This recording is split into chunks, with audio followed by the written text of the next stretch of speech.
and the very thing. All right, guys. So it's 8 o'clock. Let's get started. We're holding on the bottom of Daf Beis Amid Beis. Just to remind everybody, the Mishnah, the Masechta began with the words Ar lo Abba Asa Baitkin Es Chametz. On the R of the 14th, we search for the chametz. And the word R is a very strange word because R by itself means light. Yet we know, of course, when do we search for the chametz? We search for the chametz at night. So the Gemara has been going back and forth. What does the word R? Why did the Tana use it? Does it really mean we should be voidik? We should search for the chametz in the morning? Or no, we should even search, or of course, the way we had night. So what does the word R mean? And we've been struggling with this for the first daf, and we're going to continue to struggle with it for about another half a amid. So right now we're holding about 1, 2, 3, 4 lines from the bottom of Beis Amid Beis, Meisvei. So here's the story. Back in the day, before there was a calendar, how will we mekadesh? How will we mekadesh the Chodesh? The answer is that Adim would come, witnesses would come, and they would come to Beis Din in Yerushalayim and say, "We have seen the moon," and Beis Din would say, "Great, the new Chodesh, the new month is now here." The new month could either be one of 2 days: the 30th day of the month or the 31st day of the month. The 30th day of the month is known as the early Chodesh, the early month, and the 31st day is the regular month. On the 30th day, when they made it early, as it were, in other words, it came on the earliest possible time, they would send out torches. They would light torches from mountaintop to mountaintop, so that all the way in Babel, all the way in Babylon, they would know that the Chodesh has been called. If on the 30th nobody showed up, then automatically, without any torches, everybody knew that automatically the 31st day became the Chodesh automatically. And in fact, if you got to the 31st day where it happened automatically, you didn't even have to be Mekadesh it in Beis Din. Beis Din did not need to even sanctify the Chodesh. It happened automatically. So the Gemara says like this: Meisvei, Ein Mesiin Masoyis. We do not light the torches. Ela ala Chodesh shenira bizmanoi lekatchay. Only on a month that shows up. That means on the 30th day of the month, that shows up in its time. Since it's the earlier day, and the people in Chutz La'aretz, in Babylonia, have no idea, so we light all the torches on top of the mountains to let them know. When do we light the torches?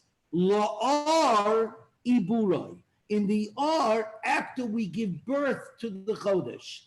Meaning when we decide, okay, now the Chodesh is here, it's the first day of the possible 2 days, we go ahead and we light the torches.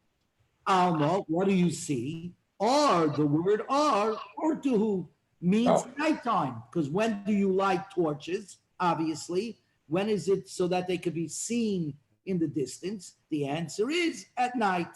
Says the Gemara, Shmami no, another raya, that R means night.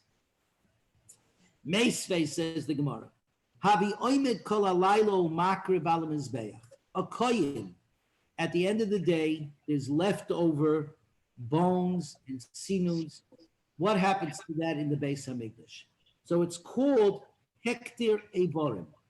The hektir evorim, the burning of the evorim, of the bones, of the leftover stuff, which means that the kohen is busy an entire night with avodat hakodesh, with the holy work of the Beis Hamikdash. In this case, it's the holy work that he's doing by burning the leftover stuff. So that means he never stopped doing the avodah. We all know that a Jewish day works vahi erev vahi voiker. First the evening and then the day.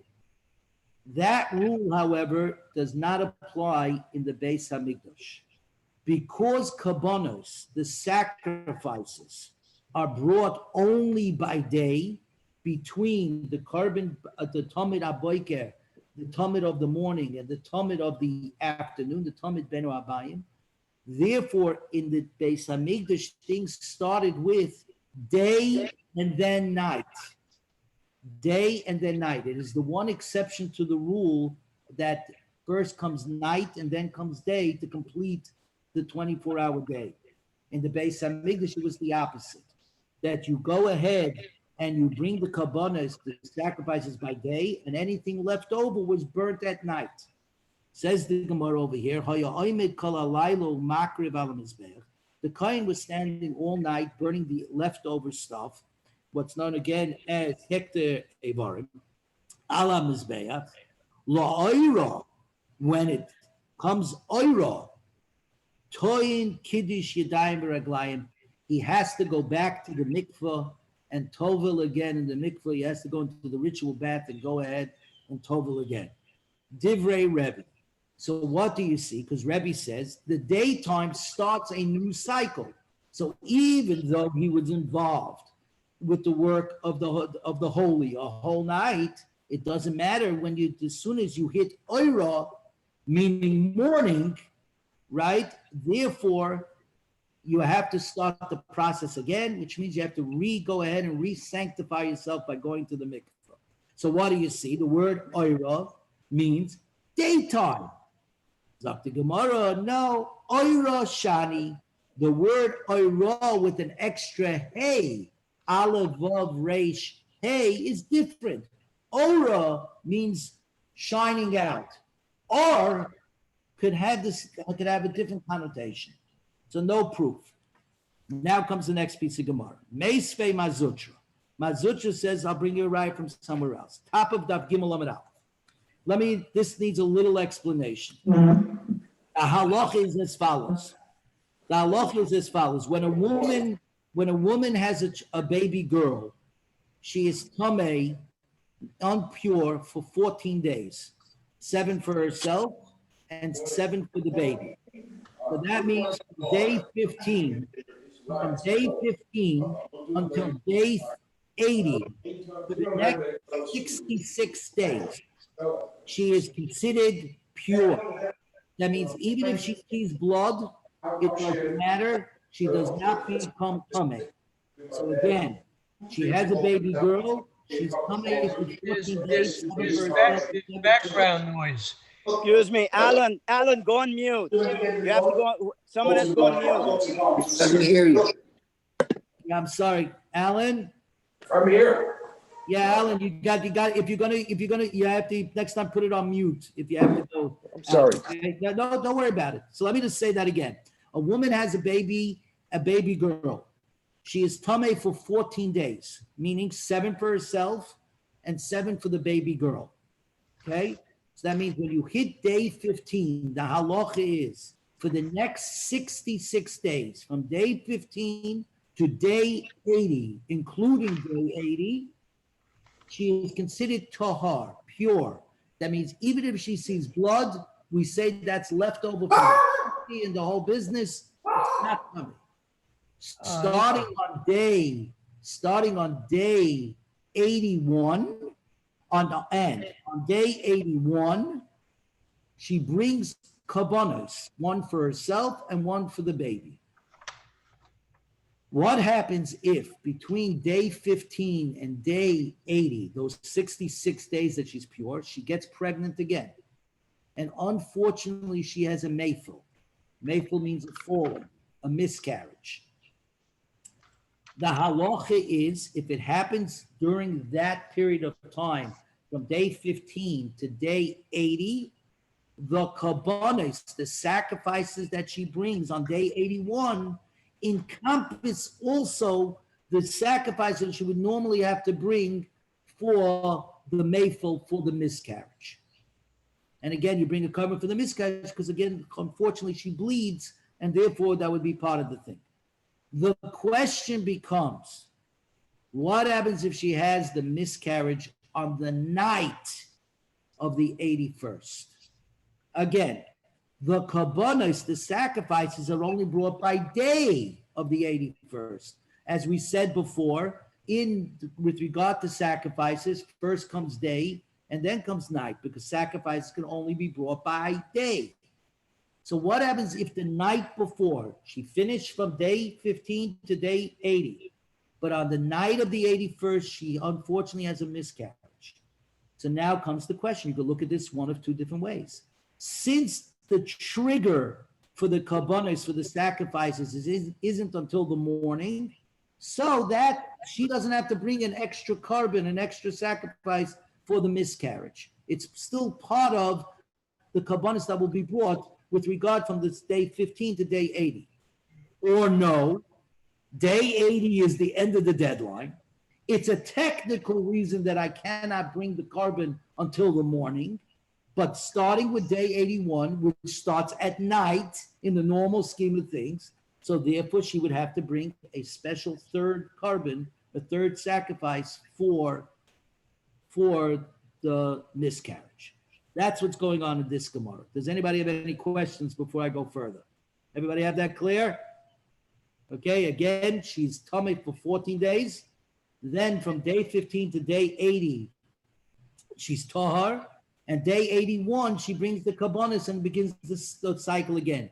If she becomes pregnant and loses the baby during that period, they don't have to bring a special sacrifice for that miscarriage. It's wrapped into the other sacrifices. What is the actual lashon used that mandates her bringing this special sacrifice for the miscarriage? Does it use or? No. So let's take a look. Let's do the Gemara right now. Exactly. Look at exactly as you just said it. Hamafeles or l'shemonim ve'echad. If she has a miscarriage on the R of the 81st, we still don't know yet what the R is. Okay? Beis Shammai poitrin mi carbon. Beis Shammai says she's potter from a carbon. This lets us know that right here, or must mean night. Because he's saying you're potter because the kabbanos, the sacrifices, don't start until the next morning. So the trigger didn't happen yet. So you're still encompassed within the kabbanos that are being brought from day 16 to day 80. Beis Hillel is mechayven.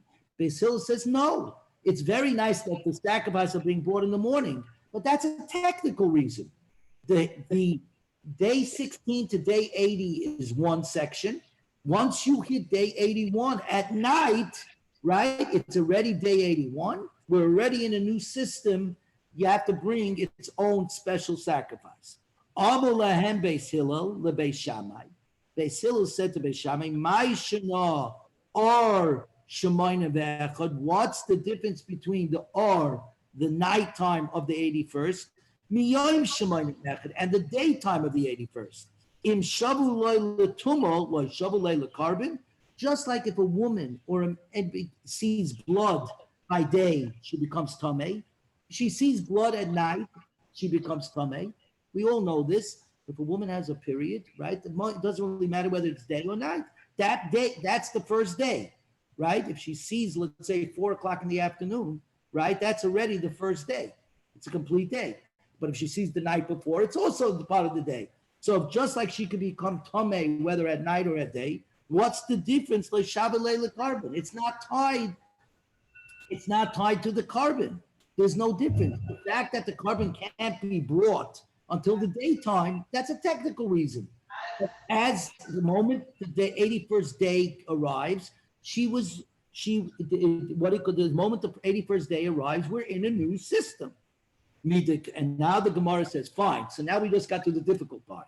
Now back to our Gemara. Beis Hillel Beis Shammai, my shana or shmoyne ve'echad, miyoyim shmoyne ve'echad. When he said, what's the difference between the R of the 81st and the daytime of the 81st?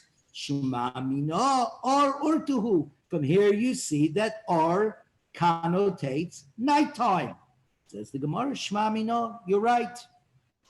Okay, everybody understand? Let's go on to the next thing. If anybody has any questions, please ask, because we're at the, we're up to the next Mesa. Okay, one more thing. Every morning, now we're up to the next one more time. Again, I'm going to make the point. The Jewish day is Erev Uboger, nighttime and daytime. However, in the Beis Hamikdash, because you only brought the sacrifices by day, it goes day to night. For an example, if when we fly through it, but at the end of Kabonot every morning, right, we say, for an example, by the Shlomim, L'chol machol, all that it's allowed to be eaten, L'shnei yomim, for 2 days, V'layla echad, and one night, meaning the day that it's sacrificed, the night, the next night, and the next morning, right? Because that's the way it works. It's always triggered first by the day. So this Gemara asks as follows: Meisved, Yochel Yehei Nechol Or L'Shlishi. I might have thought that I could eat the shlomim sacrifice, even on the night of the third day, meaning the day of the sacrifice is day one, then the next night, the next morning, and then the next night. I'd get an extra night. When it says over here, B'chol machol shnei yomim b'laylo echad, right? Like we say it every morning. V'dinu, because it's logical. Zevachim, which is right before this, actually, like in Toda, Zevachim nechol liyoim echad. Zevachim, a Toda, is only eaten for B'chol machol liyoim v'laylo. It's only eaten for 1 24-hour day, the day of the sacrifice and the next night, and the night that follows. Ushlomim, and a shlomim is necholim l'shnei yomim, and a shlomim is eaten for 2 days, the day of the sacrifice and the next day. Malahalon, just like over there by the Toda. Laila achayoim, over there, the night comes after the day. In other words, the first day is the day of the sacrifice, and then comes the nighttime that I'm allowed to eat, or the way we say it every morning, Hatoda ve'el nazir, b'chol ma'achol, everybody could eat liyoin v'layla, for a day and a night. So in other words, just like over there, the night comes after the day, avkan layla achayoim, since by shlomim, you have shnei yomim v'layla echad, the day of the sacrifice, the night. The next day, I would say that day and night are connected, and that it really means the Torah is coming to tell us that you get an extra night. You get 2 nights. You get the day of the sacrifice and its night, and the next day and its night. Talmud loima, therefore the Torah had to come and tell us straight out. On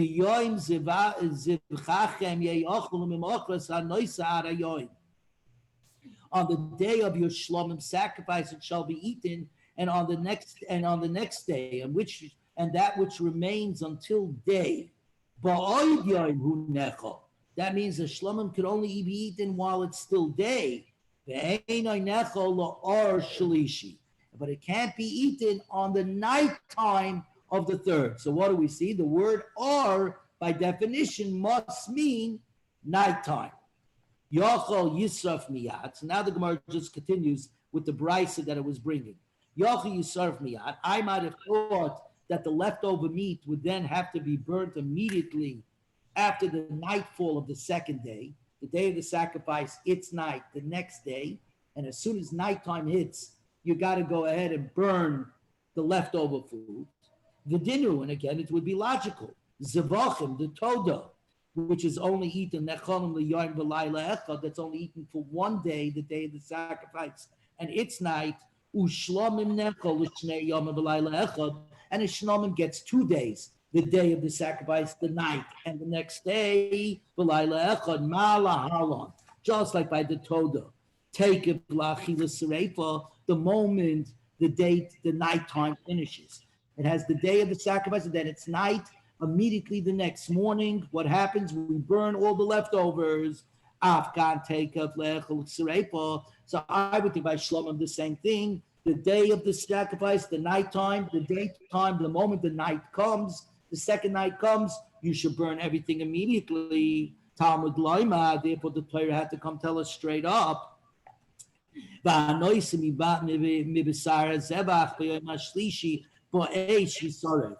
What is left over from the meat of the shlomim on the third day shall be burnt in fire.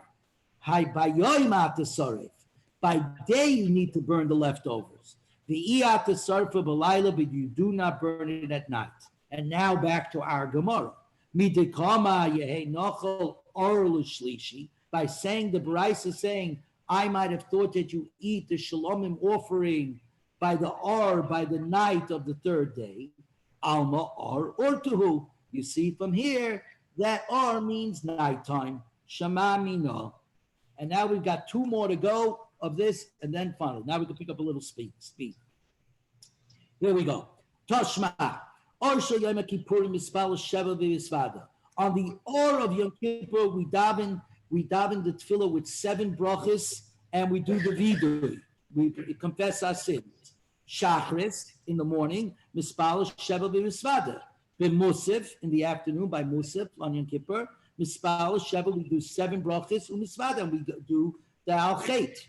B'mincha mispal sheva u'misvada. By mincha we again do 7 blessing, 7 brachas, and we misvada, and we what do you call it, and we confess our sins. Ba'arvis, that means the Ma'ariv after Yom Kippur, mispalo me'ein shmoina eser. We go and we daven like the short version of Shmona Esrei. In Masechtas Brachos, Daf Chav Ches, it brings the tefillah known as Havinenu. It's essentially the Ala Michya, just like Ala Michya is a bracha me'ein shalosh, the bracha that is a short version of the first 3 blessings of Birchas Hamazon. Oh, too, there's a short version of Shmona Esrei, which essentially takes all the middle brachas and collapses them into one bracha. And the reason for this, of course, would be because we're starving after Yom Kippur. So the Tana says, let's give everybody the short version, which explains, by the way, as you know, at the end of Nila, we say Shema, nice and loud, and then we say Baruch Shem Kavod Machusa Liolam Voed, nice and loud. We scream it out 3 times. Yet 3 minutes later, when we're davening Ma'ariv, we're again quiet. And the answer is, because then we were holy, 3 minutes later, we're rushing through Ma'ariv already. We're speeding through Ma'ariv. We've already fallen from the level that we were. That's not my word, by the way. That's actually pshat. One of the real pshat in why we don't say Baruch Shem loud 2 minutes later. Because, by the way, we're davening Ma'ariv already. We've already dropped. We've dropped the level. Anyways, Rav Chanina, and of course you can already see here's the raya. By saying Ar Shel Yom Kippurim, obviously it means the nighttime, the first tefillah of Yom Kippur. Rav Chanina ben Gamliel Oimim Mishum Avoisa. Rav Chanina ben Gamliel says in the names of his grandfathers, Mispalo Shmona Esrei Shleimus. No, we even on Ma'ariv after Yom Kippur, you got to daven the full Shmona Esrei. Because you have to say Atachon Antonu in Chanyan Adas. And that's what we hold today, by the way. We don't do the short version. We do the same because we say by Atachon, and we say Atachon Antonu, and that's Mavdul ben Kodesh L'chol. Alma, what do you see? Ar Urtuhu. You see from here that Ar means nighttime, because the first time it's using Ar Shel Yom Kippur, Mispal Sheva U'Misvada. We daven 7 and we confess. Obviously, that's the Ma'ariv going in the night of Kol Nidre. And finally, the Gemara says, I'm going to bring you the absolute proof. I finally found, after a daf and a half, a brisa that's exactly the same as our Mishnah with one major change. Tashma, the Tani Debei Shmuel, because they learned in the Academy of Shmuel, in the Yeshiva of Shmuel, Leilei Arba'asa, the night of the 14th of Nisan, Beit Kenes HaChametz, we search for the Chametz, La'ar Haner, by the light of the candle. Alma Ar Ortuhu. You see, when our Mishnah uses the word Ar, it means Leilei. So now, having gone a daf and a half, saying Rav Huna says it means day, and Rav Yehuda says no, Ar means night, the Gemara says, forget everything we just did. Ella, Bein Rav Huna, Bein Rav Yehuda, Kula Alma Ar Ortuhu. Everybody says Ar means nighttime. And so what's going on? The Loi Pligi.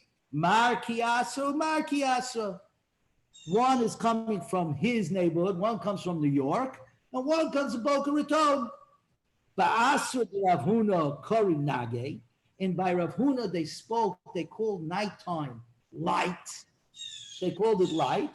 Uba'asr Rav Yehuda Kori Laila. And they in the place of Rav Yehuda, they called it night. It says it's night. They didn't give it a nicer language of saying, oh, the light is coming. But you know what I mean. That means it's turning dark. So Frank the Gemara, the first obvious question. So we've struggled through the daf and a half, going back and forth. They pull out finally a bryce that says it's Laila. So everybody agrees that R is night. So Frank the Gemara, why did our Mishnah confuse us? The Tana Didan, our Tana in our Mishnah, why did he start off with or Larba also on the R of the 14th search for chametz? Let him just say, my Tana Latani Laile. He should have said Lele Abasa. He's going out of his way to confuse us. And for the Gemara, and it's a beautiful thing. Lishna Ma'al Yehudanokit. Our Tana wanted to use a refined language. Kid Rabbi Yeshua ben Levi. The Amar Rabbi Yeshua ben Levi, Lioilam, Al Yoitzi Adam, Dava Maguna Mipiv. A person should never allow a coarse expression out of his mouth. Sha'arei Ikam Akos Kosiv Shmoina Oisis. Because you see that the Torah added 8 letters. V'loi Hoitzi Dava Maguna Mipiv, just so that it could say it in a nice way. The Torah is so careful about how many words and is always so concise. Still, it added words. And we know this. Shenema, we had it a few weeks ago in Parshas Noach. When the animals were coming into the ark, it says, Mina behema tahira, umina behema she'eineno tahira. From the animals that are tahar, pure, and from the animals that are not pure. It didn't say, Mina behema tahira, umina behema tameya. It said, she'eineno tahira. It added the words, she'eineno tahira. The Torah went out of its way to add 8 letters. Rav Papa Amar Teisha. I'll show you a place where the Torah went out of its way to add 9 letters. Shenema ki yeh b'cha ish ashelo yeh tor mikrei loylo. If there should be among you a man who is not tor, because of an incident that happened that night, that he saw a bodily emission and the thing. So instead of saying ish tomei, it says lo yeh tahar. That he wasn't tar. It's a sweet way of talking. Ravina Amar Eser. It's actually 10 letters. Vav de tar. Because the Torah wrote the word tahar, pure, the long way. Instead of tes, hey, reish, which is tar, the Torah spells it tes, hey, vav, reish. The Torah added even an extra vav to teach us this yesod, speak nicely. Rav Acha Bayakov Amar Sheish Esrei. I got a place where they added 16 letters. Shenema ki oma mikrohu bilti tar ki hu kiloi tar.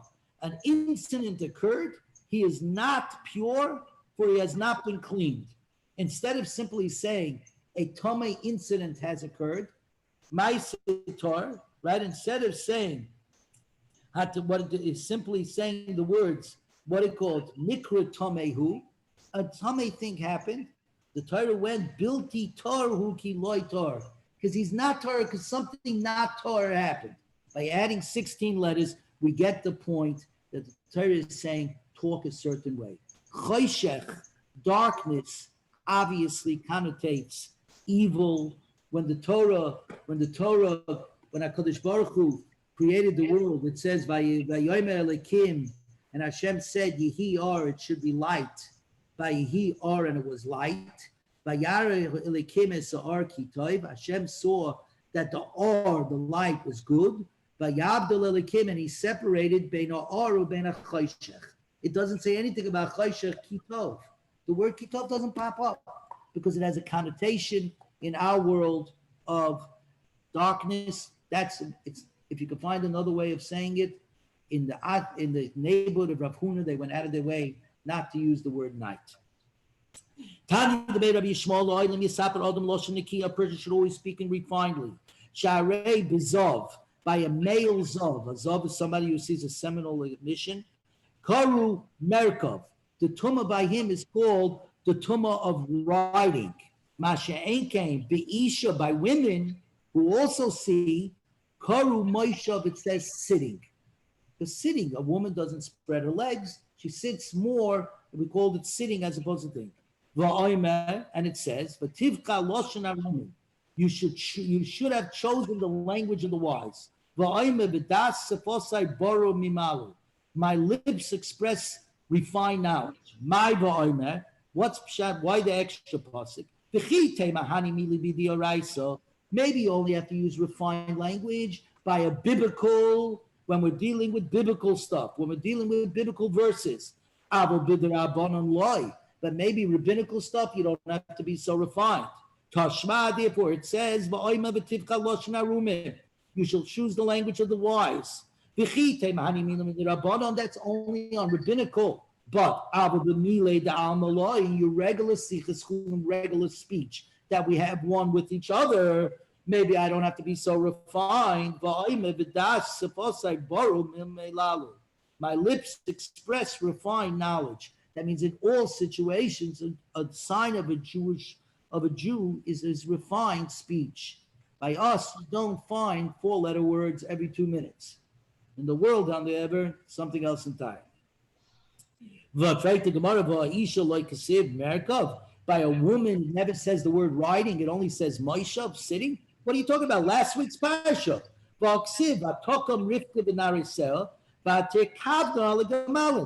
Eliezer came to get Rebecca, came to get Rivka to bring her back to Yitzchak, it says, and Rivka arose with her maidens, and they rode upon the camels. So you see, the Torah does use the word riding by women. And for the Gemara, Hasam Mishum bi Usa de Gemalim, because camels are so high and they're scared about falling off. So there, everybody, inside men, inside women, put their feet. The women do not sit side saddle on a camel. Orchuhu, it's the normal way for a woman to ride. So it says the Gemara about Kseh, but it says by Moshe, when Moshe took his family to Mitzrayim, Vayikach Moshe es Ishto be'ezbonav, and Moshe took his wife and his sons, Vayarki ve'im al chamar, and he had them ride on the donkey. Zak the Gemara Hasam Mishum Bonav, we're on top of now Gimel Lamed Beis. Mishum Bonav, because of the sons. Rashi says, Shehem Zechorim, Kasav Lashon Rechiva. It says on the boys that they rode, right? Urchu, because that was the way for the kids. So even if Yocheved, Moshe's wife, rode like them too, it's because she was keeping an eye on her children. And what? Right, yeah, right. And therefore, she was keeping an eye on her kids. So now it says like this. But she was riding on a donkey. The story here very quickly is, because we only got 10 minutes, we got to get down to the end of the Yomit, is as follows. Abigail, before she was married to David HaMelech, was married to Nava. While Shalom HaMelech was king, Shmuel HaNavi came and he anointed David as king. Now, David didn't have an army, David didn't have anything, but he was the king. Well, Naval came along and publicly embarrassed David, known as Moirid b'Malchus.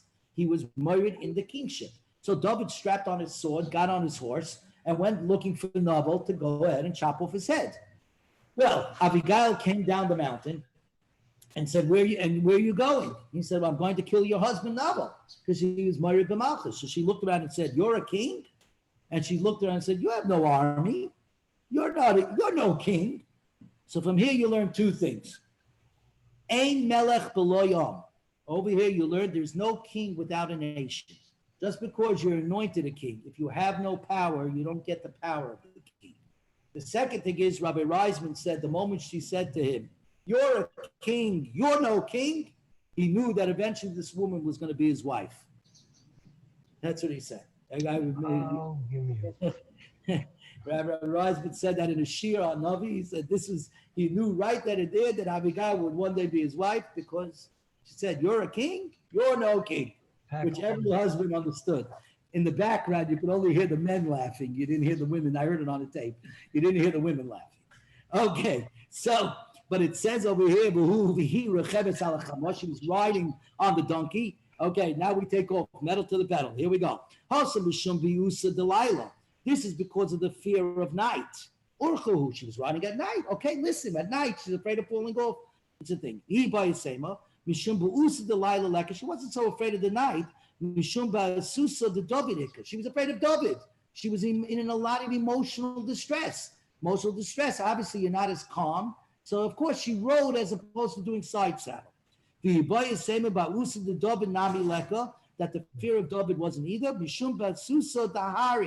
She was coming down the mountain. She was afraid she was going to fall off. So, of course, she anchored herself better by putting her feet on both sides of the animal.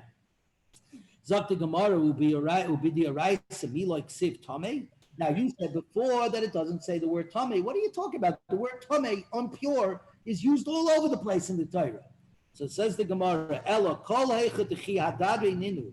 Whenever the coarse expression and the nice expression are equal in length, Mishtoi B'Loshen Nikia will use, the Torah will use the refined language. Kol heichad the nefisha mili, but wherever the refined language is longer, Mishtoi Loshen Kitzara.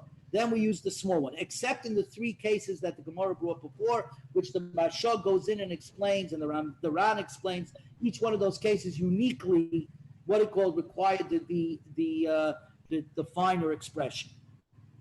Meaning, Kidda Omar Rav Huna Omar Rav, Va'amri Lo Omar Rav Huna Omar Rav Mishum Rameir, Lo Oilam Yishna Odom Talmidai Derech Kitzara. A person should always teach his students in a concise manner. You avoid misunderstandings when you do, unless you do it concisely. And whenever two expressions are equal in length, does the Torah really use the nicer, the more covered expression? But riding Rocheves and Yosheves sitting are equal in length. And the Torah says riding. And for the Gemara, Rocheves ksiv, it's spelled in the Torah Rocheves without the vav. Instead of 5 letters, it only has 4 letters. Therefore, we use the shorter version. There were 2 students sitting in front of Rav.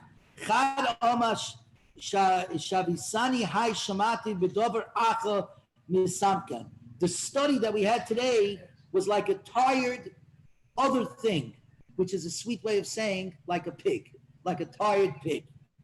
The other one said in a much nicer way, the study today was more like a tired kid, like a tired little goat.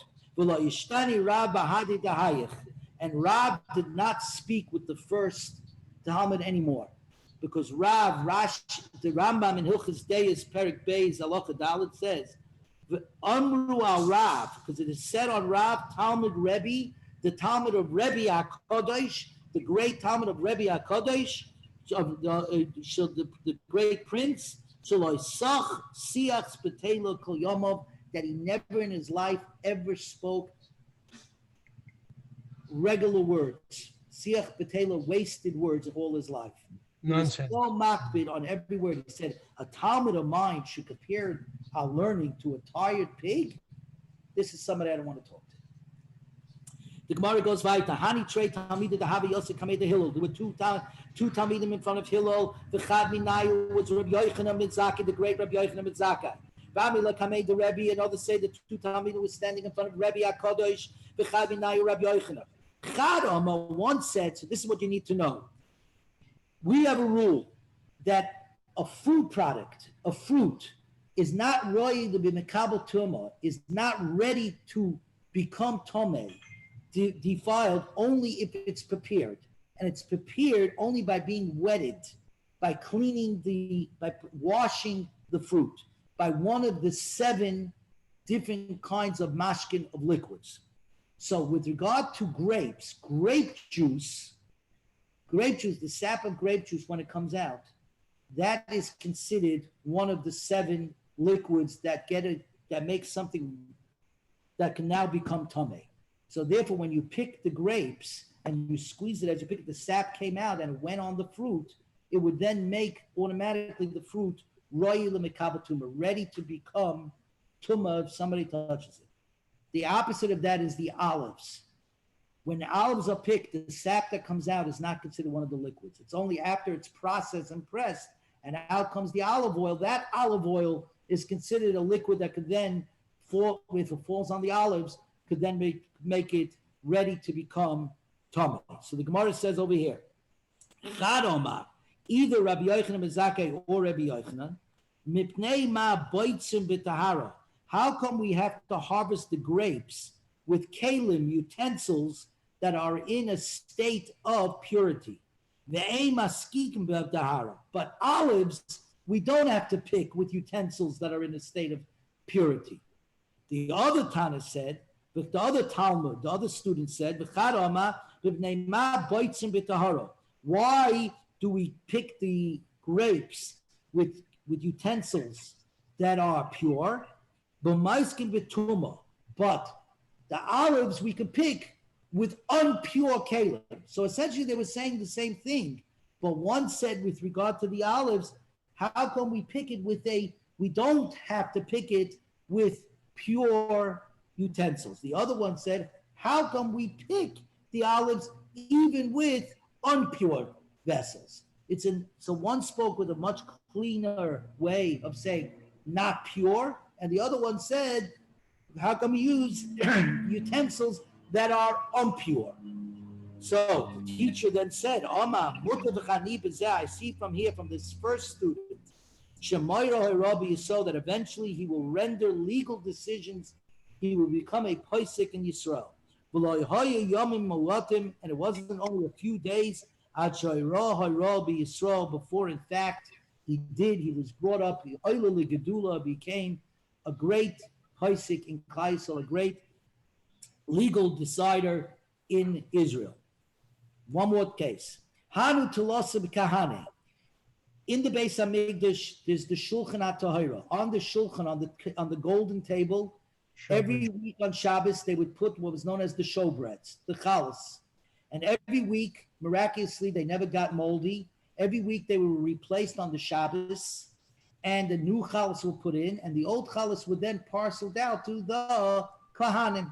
So, Hani Telosik Hani, there were 3 Kahanim that got bread from the lechem upon him, the showbread from the table, from the altar, from the golden table. I only got the size of a bean that came to me. Well, I'm a little better. I got the size of an olive. And the other one said,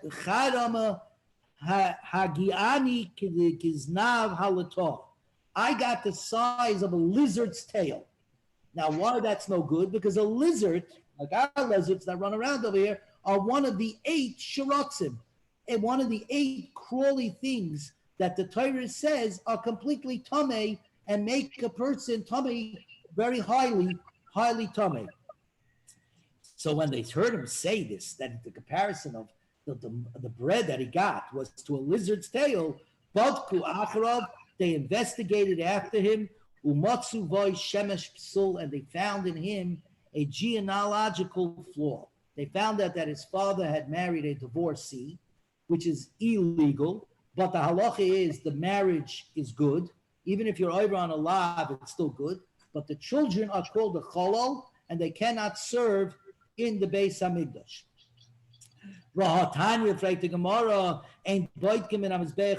A kohen that is already served in the Beis Hamikdash and has brought things onto the altar and upwards onto the ramp of the altar, we do not check him out anymore. So how could you say over here, after he said it's like a lizard's tail, they checked him out? So says the Gemara, don't say that he had a disqualifying flaw, geological flaw. His psul was that he was haughty. Rashi says, he himself was haughty. And he was mevaza the holy work in the Beis Hamikdash. And somebody who embarrasses the work in the Beis Hamikdash does not get to serve in the Beis Hamikdash. Or the Gemara says, shani hasam di'iu aranafshe, because he compromised himself. It's true. Any kohen that serves in the Beis Hamikdash has a cheskes kashrut. He's considered good. But if he screws himself up, by his behavior, he himself calls attention to himself. Calls attention to himself, that's something else. It's almost 1:45. Is everybody okay if we just take an extra couple of minutes here to get to the end of the Amid? Yes, go ahead. Good. Okay. I'm just going to say one thing real quick. And this is real interesting thing. You'll notice the punishment that the Torah gives to a kohen who marries a divorcee is that their children cannot serve in the Beis Hamikdash. It's the same thing with a mamzer, a bastard child. The parents, especially if they didn't get warned, can't be killed. But the child is lo yava b'kal Hashem. And the question always is, what did the children do? They're innocent. And this is the case of where Kaviyachal HaKadosh Baruch Hu is saying the rights of the individual versus the rights of society. Saying it's true, the children are innocent. But if I take away the stigma, Right there. if I take away the stigma of mamzerim, of bastards, you know what you end up with? With more than 50% of the children in America being born out of wedlock. You end up with the breakdown of society, of family life. This is one of the great, what do you call it? Sometimes individual rights have to be weighed against what's good for society as a whole. And the Torah Kedosha is always doing that. On the one hand, it gives the dignity of the individual. On the other hand, it always remembers that Yiddishkeit writ large, Judaism writ large, is the more important thing. Whoops, I think I just got lost. Whoops, I think we just got cut off. Give me a second. They cut me off. Nice. Oh, I'm on? Okay, because I don't see you guys. You're Okay. back. You're back. I'm You're back. back. Okay. You're back. Oh, there you are. I don't know what There just you are. happened. Sorry about that. Okay. Oh, there we go. Thank you. Appreciate that. Okay. Got to pay the bill. Very good. So that's just an important thing to keep in mind, how different the Torah is than society. Today, Rabbi Sachs of blessed memory said, today we're so focused on the iPhone, I, meaning whatever I want to do, that's what it is, that we've lost society as a whole, is losing its way, its moral authority, it's breaking down. The Torah HaKadosh put in right away saying, it's true, the children are innocent. But the stigma that we're going to put on is going to make sure that it never happens, or it happens very infrequently. And that is why throughout our history, no matter what, that has never broken down. Whether it's been more religious or less religious, Jews have been always known for their refinements all the way through. This is where it comes from, way back from the beginning. Let's just go a little further. This is the famous story. Ahu Aroma Davi Solik. There was this Arab, or Aramean, who used to go up, also Pesachim Yerushalayim, used to get dressed up and put on a shtreimel and a beketcha and put on tzitzis, and he would go to Yerushalayim to eat the Korban Pesach. So Omar, he got so chutzpah, he went over to Rabbi Yehuda ben Beseira. Ksiv, he said, it says in your Torah, Kol benecha lo yochel boi, no stranger should eat from the Korban Pesach. Kol orel lo yochel boi, no uncircumcised male may eat from it. Va'ana, and I, hakach lina b'shipurei shipurei, I eat from the best of the best. I always make sure I get the best slice of the Korban Pesach. Amalei Rabbi Yehuda ben Beseira, mi kosafik le me'alya. Do they feed you from the fat tail? From the tail, that's like the fattest? Amalei loy, no. Said, you're not getting from the best. When you go back up there for the next year's Korban Pesach, tell them to give you from the fat tail. When he came up there, he said, feed me from the fat tail. Amalei, they told him, what are you talking about? The tail is for the Most High. We burn it on the altar. They said to him, in that case, Amalei, man, You know what? I need to feed Bella. You see his food in there.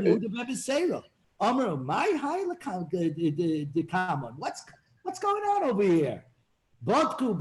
So now they investigated this guy. They discovered he was an Aramean, an Arab, and they killed him.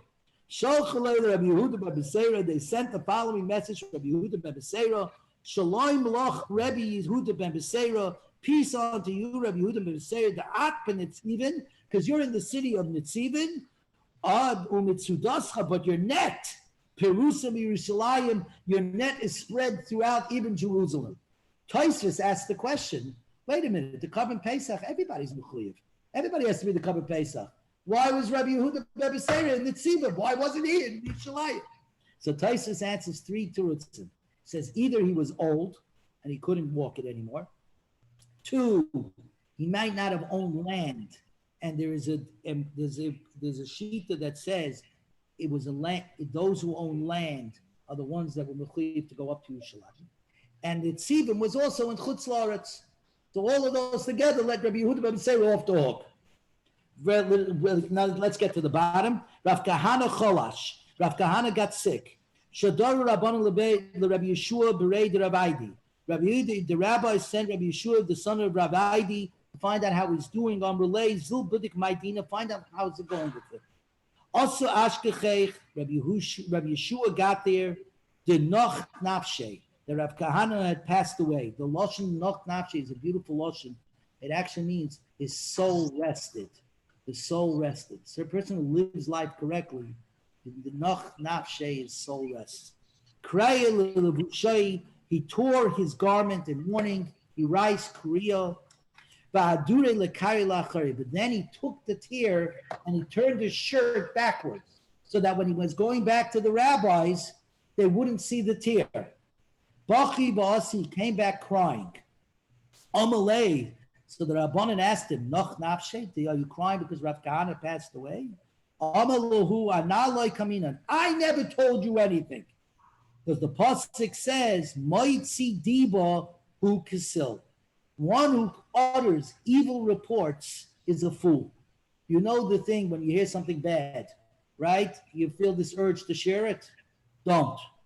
Evil reports, the one who wants to report the evil reports is a fool. One more to go. Yochanan Chakuka Nofak L'Kriyosa. Yochanan Chakuka went out to the villages to inspect the wheat crop. He also, when he came back, Amulei, the people asked him, Nasu Yofes, did the wheat crop come out good? Amalehen, Ta'oirim Nasu Yofes. The barley came out good. The problem is, wheat, people eat. Barley is for the animals. So the people told him, Amulei, go give your news to the horses and the donkeys. The ksib,